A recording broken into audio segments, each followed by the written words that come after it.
تعالى على سيدنا ومولانا محمد وعلى آل سيدنا ومولانا محمد وعلى وسلم صلاة وسلام عليك يا رسول الله صلی اللہ تعالی علیہ وسلم۔ سورہ یونس کی چند آیات ہیں، ان کا ترجمہ تفسیر ہے۔ بسم اللہ الرحمن الرحیم۔ وقال فرعون ائتونی بکل ساحر علیم فلما جاء السحرة قال لهم موسى القوا ما انتم ملقون۔ رب نے ارشاد فرمایا، اور فرعون بولا کہ ہر جادوگر علم والے کو میرے پاس لے آؤ۔ پھر جب جادوگر آئے تو ان سے موسیٰ نے کہا، ڈالو جو تمہیں ڈالنا ہے۔ اس کا پس منظر جو ہم نے کل بیان کیا تھا کہ جب حضرت موسیٰ علیہ السلام اسلام کو فرعون کے پاس لے کر کے آئے کہ اسلام قبول کرو، اللہ کو مانو، اسی کی عبادت کرو، اور حضرت موسیٰ علیہ السلام نے جو اپنا وہاں معجزہ دکھایا، جو آپ کے پاس لاٹھی شریف تھی، تو فرعون یہ سمجھا کہ ان کے پاس جو لاٹھی ہے یہ جادوگر ہیں، اس جادوگر سے جو چاہتے ہیں وہ کر لیتے ہیں، کیونکہ پہلوں کے زمانے میں جادوگر بہت چلتا تھا، جس نے ذرا سا جادوگر دکھا دیا تو یہ جادوگر ہے، علم والا ہے۔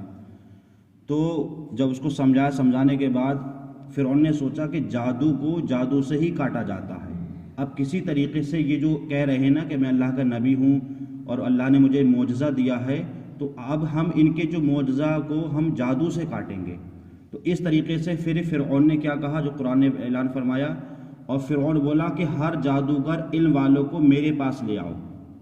مطلب اس علاقے میں جتنے بھی جادوگر تھے جو علم رکھتے تھے، وہ بڑا ایسا نہیں کہ چھوٹے موٹے جادوگر،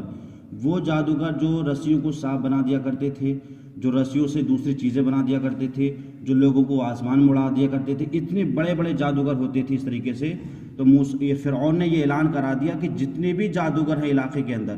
سب کو بلوا لو، کیونکہ آج ان کا مقابلہ موسیٰ سے ہوگا، کیونکہ موسیٰ جو دعویٰ کرتے ہیں نا کہ میں اللہ کا نبی ہوں۔ تو تمام جادوگر جب آ گئے فرعون کے محل میں، جب اکٹھا ہو گئے، اور تمام جادو اکٹھا ہونے کے بعد جب حضرت موسیٰ سے ملاقات ہوئی تو حضرت موسیٰ نے کہا، اے جادوگرو، تم جو بھی جادوگر کرنا چاہتے ہو کرو، ڈالو۔ قرآن نے فرمایا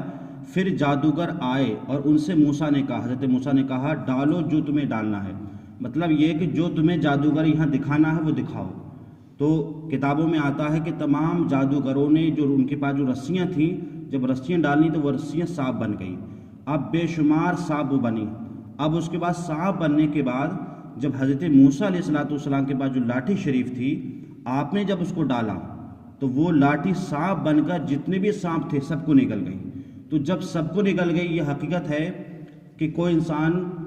سانپ بنا دے، کچھ بنا دے، لیکن جو سانپ جادو کے ذریعے سے بنا ہے وہ کسی سانپ کو نگل نہیں سکتا، یہ تو حقیقت تھی۔ لیکن حضرت موسیٰ علیہ السلام نے اپنی لاٹھی سے جس سانپ کو بنایا تھا، اور جتنے بھی سانپ تھے وہاں موجود دوسرے جو ہے اس کے دوسرے جادوگروں کے،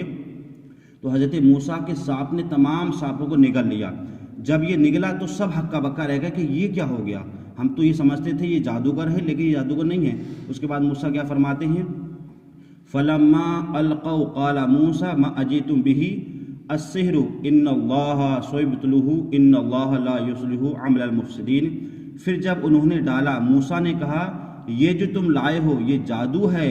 اب اللہ تعالیٰ اسے باطل کر دے گا، مطلب اسے جھٹلا دے گا، کیونکہ میں جب لاٹھی ڈالوں گا تو میری لاٹھی سے جو سانپ بنے گا وہ تمام سانپوں کو نگل جائے گا، تو گویا کہ تمہارا جادوگر ہے وہ ختم ہو جائے گا اور میرا جو معجزہ ہے وہ ثابت ہو جائے گا۔ ان اللہ لا یصلح عمل المفسدین، اور اللہ مفسدوں کا کام نہیں بناتا، مطلب جو لوگ باطل ہوتے ہیں، جو لوگ جادوگر ہوتے ہیں، ان کا کام نہیں بناتا ہے۔ وَيُحِقُّ اللَّهُ الْحَقَّ بِكَلِمَاتِهِ وَلَوْ كَرِهَ الْمُجْرِمُونَ، اور اللہ اپنی باتوں سے حق کو دکھاتا ہے، مطلب اللہ تعالیٰ اپنی باتوں کے ذریعے سے حق کو پہچانتا ہے، اور چاہے مجرم کتنی بھی بڑے ناشکرے بنے، کچھ بھی بنے۔ اس کے بعد فرمایا گیا جب یہ پورا معاملہ ہو گیا تو اب اس میں سے جو کچھ جادوگر تھے انہوں نے بھی پرکھ لیا کہ حضرت موسیٰ نے جو جادو دکھایا ہے یہ جادو نہیں ہے بلکہ حقیقت میں یہ معجزہ ہے۔ تو جب انہوں نے کچھ پرکھا ان کے جادوگروں نے تو کچھ ایمان لائے، جس کا قرآن نے ذکر فرمایا کہ فما آمن لموسیٰ الا ذریۃ من قومہ علی خوف من فرعون وملئہم، تو موسیٰ پر ایمان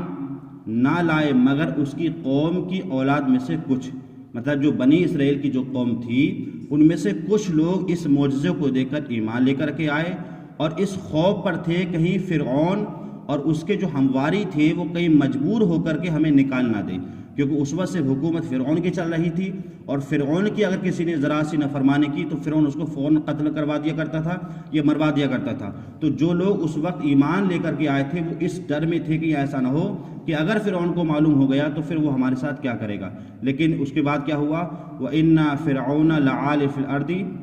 وَإِنَّهُ لَمِنَ الْمُسْرِفِينَ، اور بے شک فرعون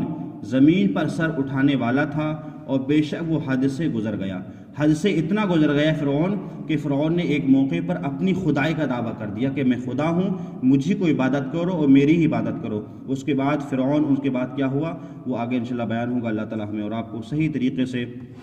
قرآن مجید سمجھنے کی، اس پر عمل کرنے کی توفیق عطا فرمائے۔